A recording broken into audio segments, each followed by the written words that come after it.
God called him to do a special work.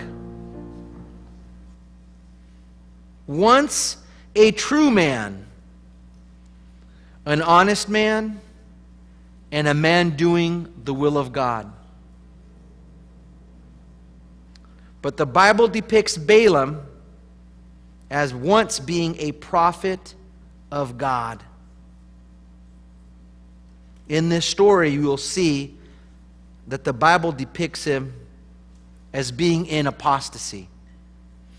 As our scripture reading was read today in Revelation chapter 2, notice in the text in verse 14, it says, "But I have a few things against you, because you have there those who hold to the doctrine of Balaam, who taught Balak to put a stumbling block before the children of Israel, to eat things sacrificed to idols and to commit sexual immorality."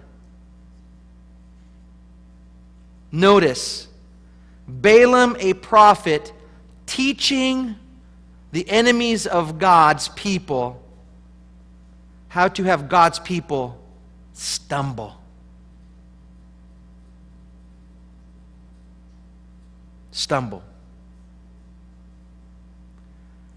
Oh, how far at times we can fall when our eyes are off of Christ. First and foremost, and this is going to be the theme throughout today, is the point that needs to be brought home. And listen how I'm going to say this, friends. We need to dismiss evil. We need to dismiss evil. God's people should never entertain ideas that are contrary to His Word.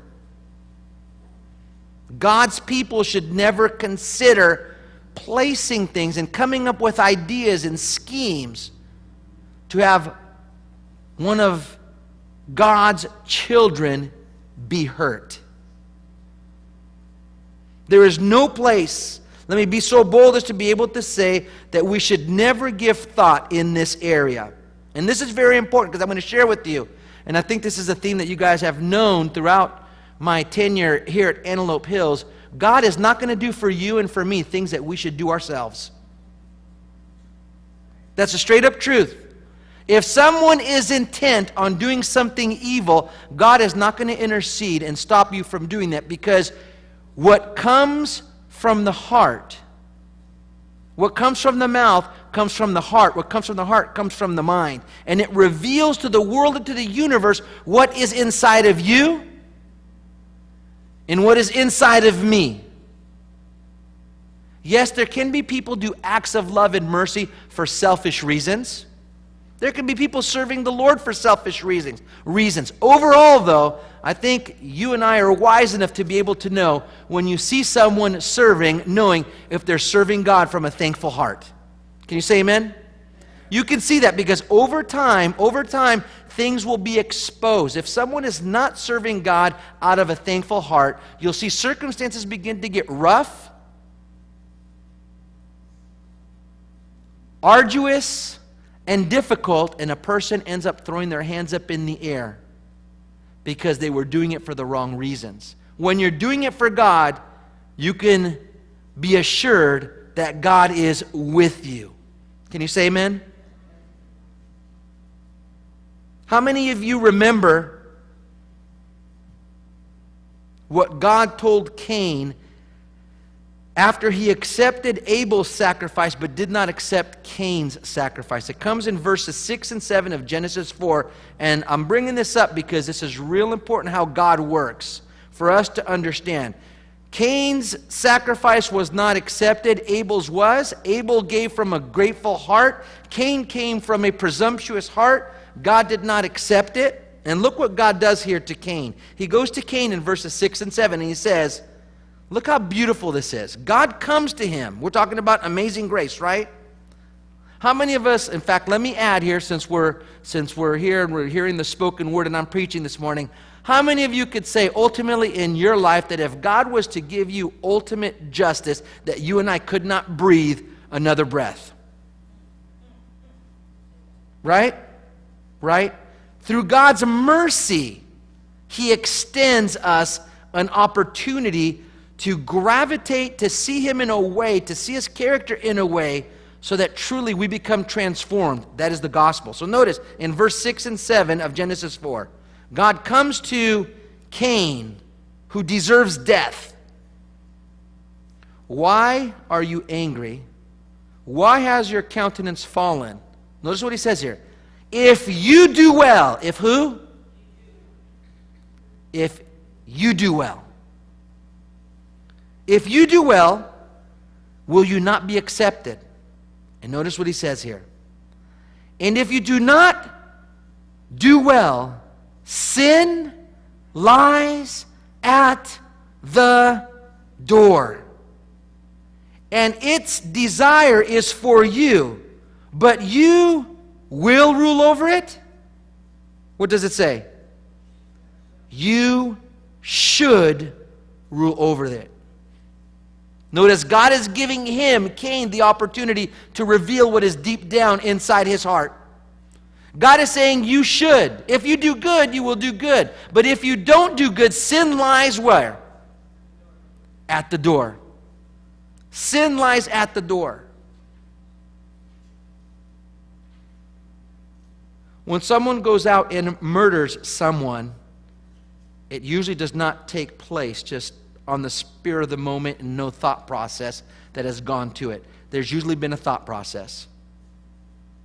When someone is planning to commit adultery, it doesn't just happen. When someone is planning on stealing something, they have thought about it.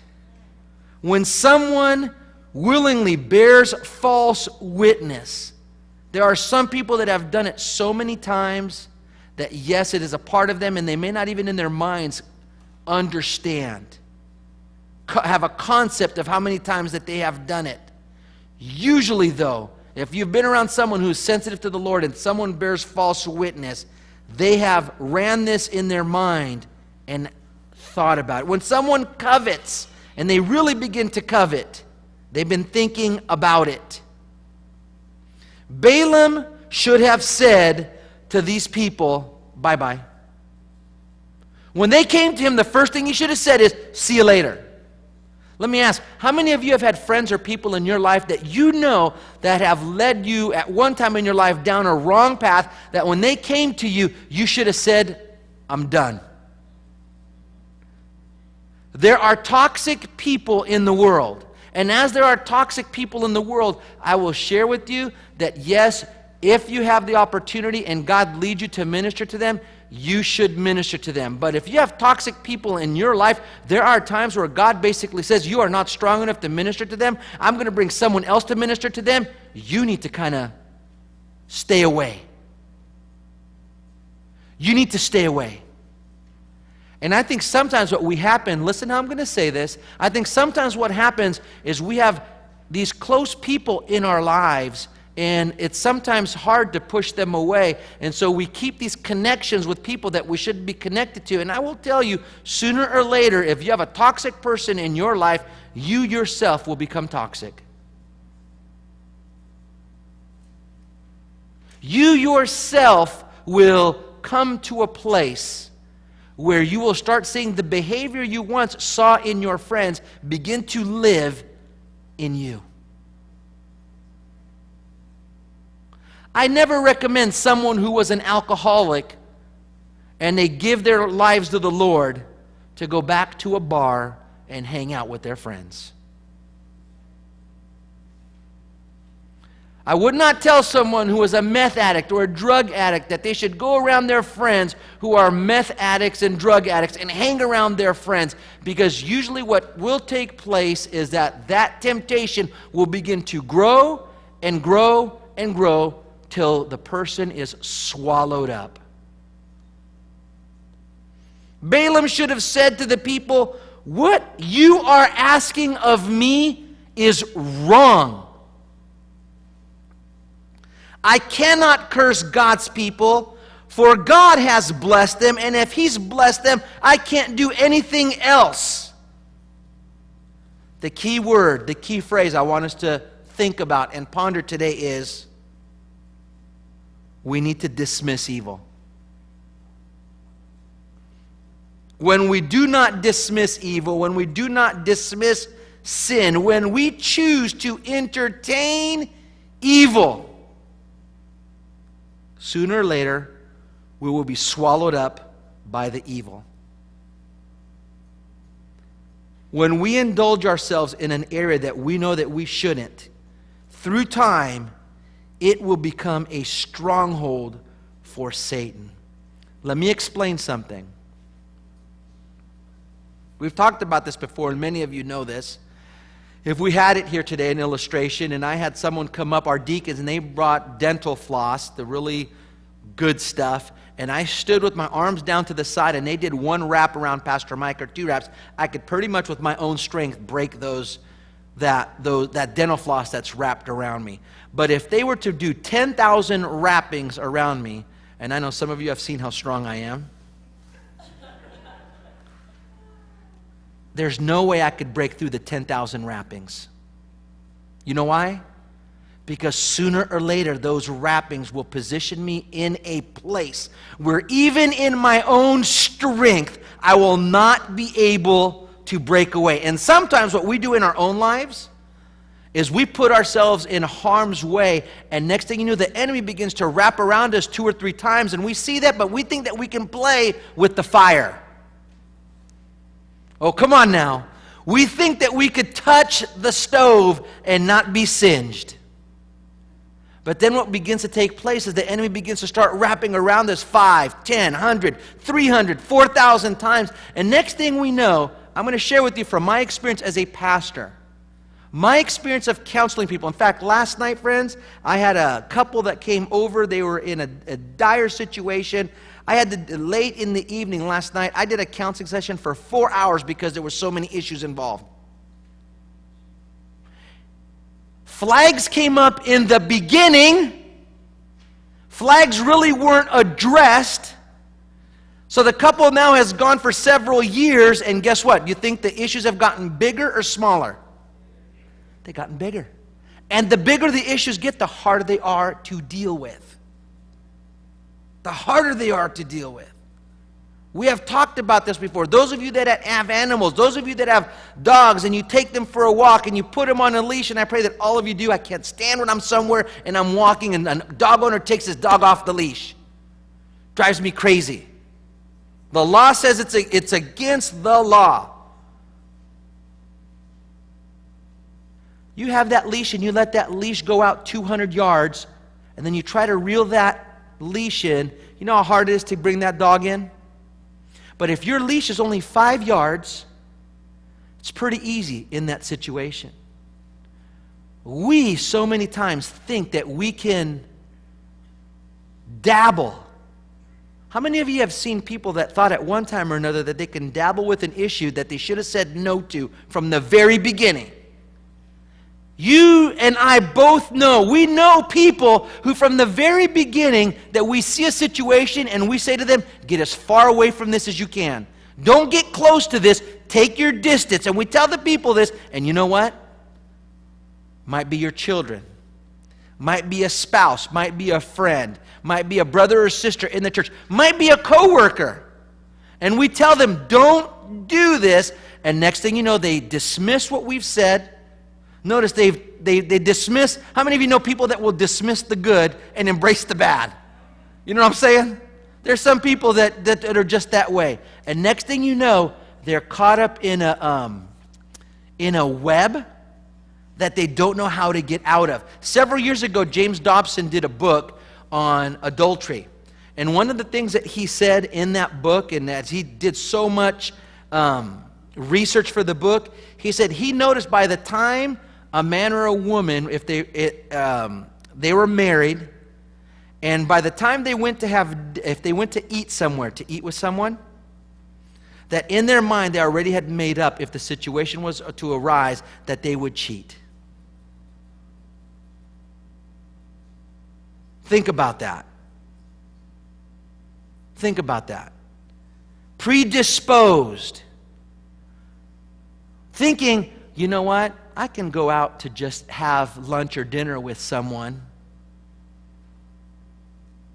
Personally, let me talk on that, on just relationships. My wife and I, we do not have lunch and dinner with anyone. I do not. The only females I have gone out to have lunch and dinner with is my mom, my sisters, and my nieces. That's it. Someone will say, Pastor Mike, you're weak. Yep. Yep. You know what? It's funny. Oh, gosh. I wasn't going to go there, but I came to my mind. You know what? There are people that will say, you know what? Your relationship is just insecure. No, you know what? It's I care and love my wife enough that I'm putting a fence around my relationship. But notice the world says, oh, you should be able to go out and have lunch with someone and not worry about it. Come on.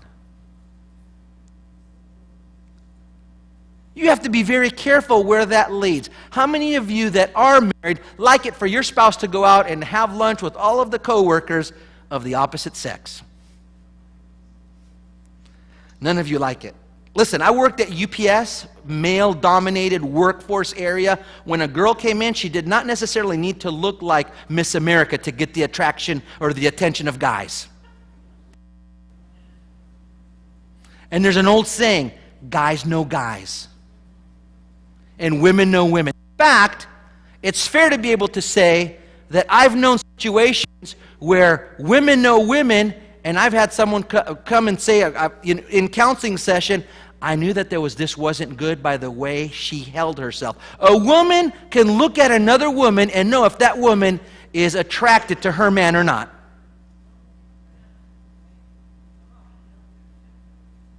Once we indulge in little areas, once we open up the door and think, I can go there and it's not going to make a difference, I will tell you, in God's eyes, it makes a difference. In God's eyes, God is very protective of His people, and He's a jealous God who loves His people. Thus, we should be able, in a healthy way, to be able to say, I am jealous for my marriage. You know, I don't want some 6'4" Richard Gere, six-pack looking guy leaning over to Reagan and saying, hey baby, how you doing? I don't like that. How many of you would like that? Think about that. God has given us the opportunity to choose and make decisions that are healthy for us. And we need to be able to exercise those decisions and be able to say, you know what, this is not really healthy for my marriage and for my family. And notice, even if you think you are strong enough, and let's say you have children, what are your children thinking about these situations? There's a whole train of events that we don't think about. You know why? Because Satan wants us to be dumb and ignorant. Satan does not want us to think of what the cheekbones connected to the jawbone and the wrist bones connected to the elbow. He doesn't want us to look at things and see how all of these things are connected, because if we see how things begin to connect and how things go, what begins to start happening is we begin to start seeing things through the discerning eye of God, and then we can see evil, and then we can call evil for what it is, and we can walk away from it because we're seeing it. He wants us to be blind. And what I'm telling you today here is God does not want you to be blind. The Pharisees were blind. He says they have eyes, but they do not. They have ears, but they do not. That never should be for God's people. This was for Balaam. Notice in verse 9. Then God came to Balaam and said, look how, this is just like Cain. Look how loving, okay. Let me get excited and say something here. Look how loving and awesome God is, caring for His wandering children. Notice the song that Jaylani sang. I love it. Prone to what? Prone to wander, Lord, right? We're prone to what? We're prone to wander. But even in our wandering, God is there and He's trying to reach our hearts, being able to say, though you're prone to wander, I don't want you to wander. Hello? Mike McFly.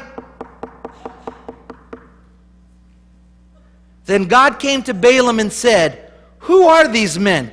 Now, did God not know who they were? Come on now. Verse 10. So Balaam said to God, Balak. I mean, you know what? Okay, I'm getting too excited. Take a deep breath here, Mike.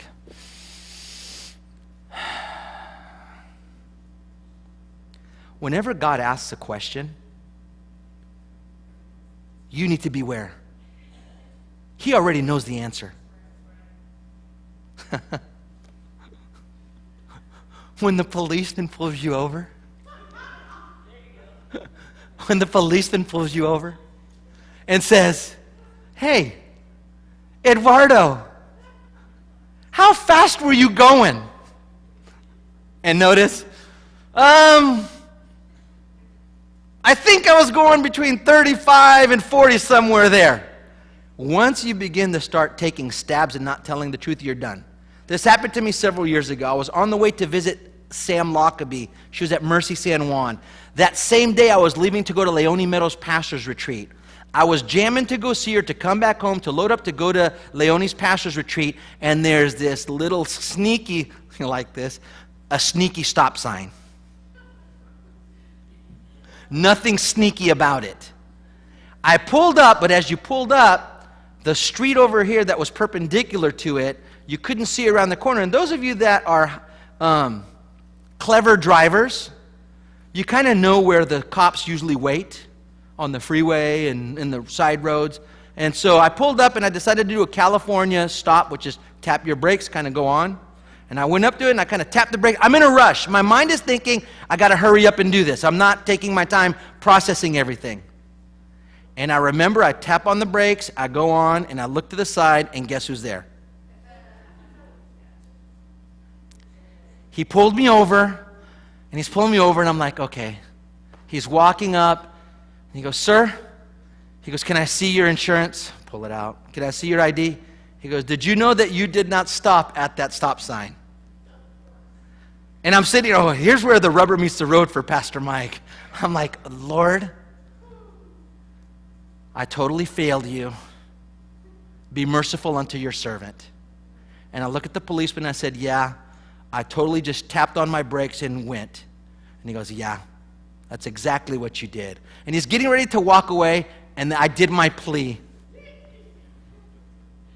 I did my plea. I go, officer, can I share one thing with you? I know that this may not matter, but I just want to share this with you.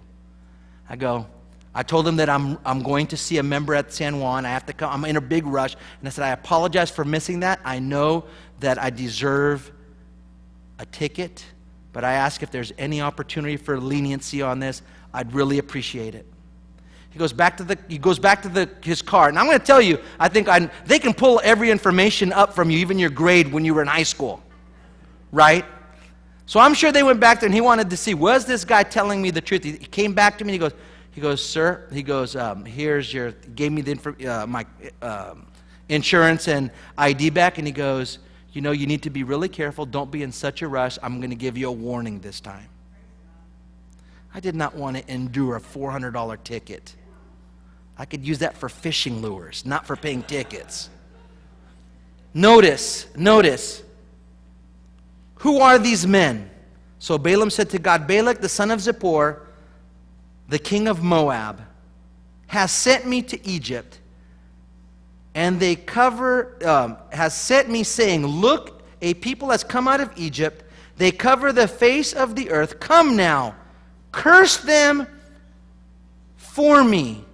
Perhaps I shall be able to overpower them and drive them out. Notice, he's having this conversation with God. And God said to Balaam, look at this. And God said to Balaam, you shall not go with them.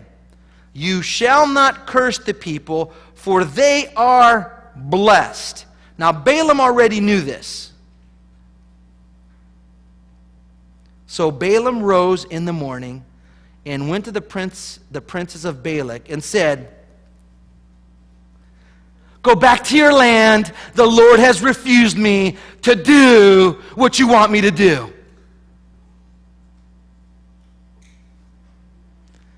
That's what his heart said. Now I got a question for you. In the way that was expressed, how do you think they received it? That it was something that Balaam wanted to do, that Balaam wanted to say no, or was it something that you saw that he felt that he was compelled to say and do? His heart was saying, I want to do this, but because God was overseeing that situation, he made a grandstand situation to pretend like he really did want to do this, when ultimately his heart said what? He wanted it. Okay, now this is really big. How many of you have been in a situation where you see someone and they are intent on doing something that they just, it's not going to be healthy for them, but yet they're pursuing it and you see nothing but destruction? As a pastor, multiple times I have had to go and I've had to counsel people, and as I'm counseling with them and I'm talking to them, and it's from one event to the next where they go, you know what begins to happen is when you begin to go from one situation to another, and because God does not come down and put his finger or thumb on us and squish us like a grasshopper, like a cockroach, we think that ultimately what ends up happening is we're getting away with something when we're really not.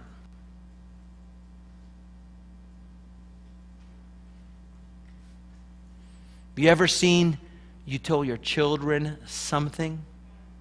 You tell your children, hey, I'm leaving. I'm going to be back in a couple hours. Can you do X, Y, and Z?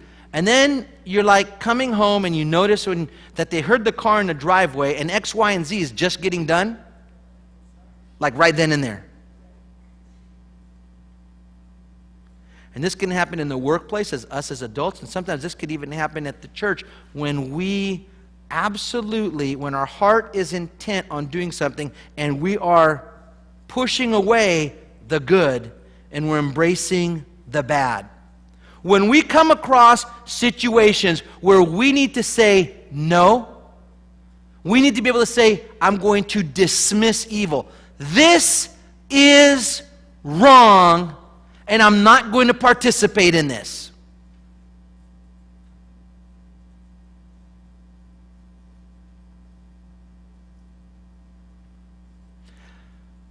We struggle with that.